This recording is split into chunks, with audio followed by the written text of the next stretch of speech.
Welcome to Episode 3 of Project 250, a weekly chronicle of the people, the places, and the events of the American Revolution, in the order they occurred.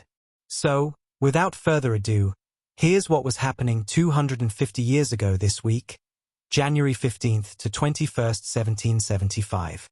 Last week, as you recall, Loyalist Daniel Leonard, aka Massachusettensis, published a letter in the Massachusetts-Gazette titled, "To the Inhabitants of Massachusetts Bay," in which he severely criticized the Patriot movement and warned of the potential threats to English law and the British Constitution.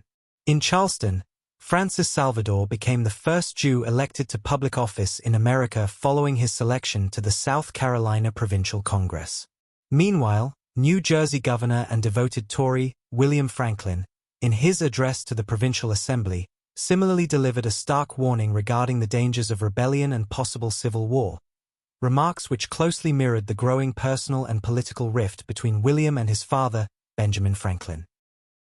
We begin this week in New Jersey, first at Elizabethtown, where the Committee of Observation, in an effort to increase the local sheep population, and in line with the recommendations of the Continental Association, passed a resolution placing strict limitations on the harvesting of sheep and lambs, stating that no lambs, or ewes under 4 years old, may be killed or sold for slaughter before the first day of August.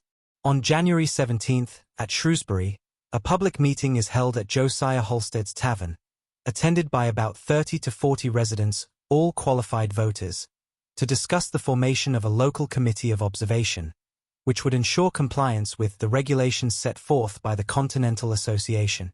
However, it was decided not to form the Committee of Observation since the residents believed that such a committee was not only unnecessary but a potential source of friction.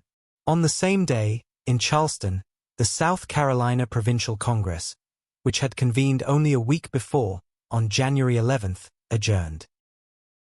In Savannah, delegates to Georgia's Provincial Congress gathered to discuss whether the colony, which was too remote to send delegates to the First Continental Congress, should join the Continental Association and elect representatives to the upcoming Second Continental Congress.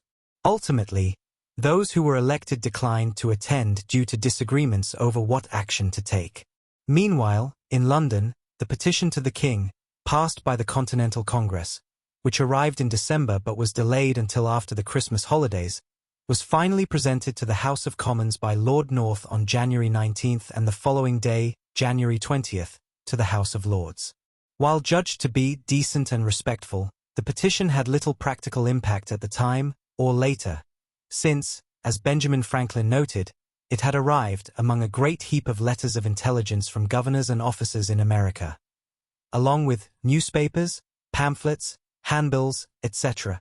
Moreover, it was the last item on the list and therefore had been laid upon the table with the rest, without any particular recommendation for attention from either house. As a result, apart from the petition being read, along with the other papers, it received no further notice. Indeed, the King never acknowledged it and probably never even saw it. As previously noted, the British government's failure to act on or even acknowledge this petition represents yet another lost opportunity to avert disaster. As the week ends, Boston attorney John Adams, who had gained a measure of notoriety for his successful defense of the British soldiers during the Boston Massacre trial, writes to a friend in London regarding the state of affairs in Boston, saying, "The town of Boston is a spectacle worthy of the attention of a deity, suffering amazing distress, yet determined to endure as much as human nature can, rather than betray America and posterity. General Gage's army is sickly and extremely addicted to desertion. What would they be if things were brought to extremities? Do you think such an army would march through our woods and thickets and country villages to cut the throats of honest people contending for liberty?" John Adams would have his answer soon enough. Finally, on the other side of the world, in Catherine the Great's Russia, Yemelian Pugachev, Cossack leader of the largest peasant rebellion in Russian history, albeit an unsuccessful one, is executed in Moscow. A victim of the most base form of treachery, his own Cossack followers betrayed him. Pugachev's grisly demise, he was both beheaded and dismembered, would have served as a stark reminder to the leaders of the American resistance of the potential consequences of their actions. And that's the way it was 250 years ago this week. If you enjoyed this video, please tell a friend. And if you like what you see on this channel, make sure to like, share and subscribe. You can also check us out on Facebook and Twitter, or X or whatever they're calling themselves these days. You can also find us on Substack. Thank you for watching.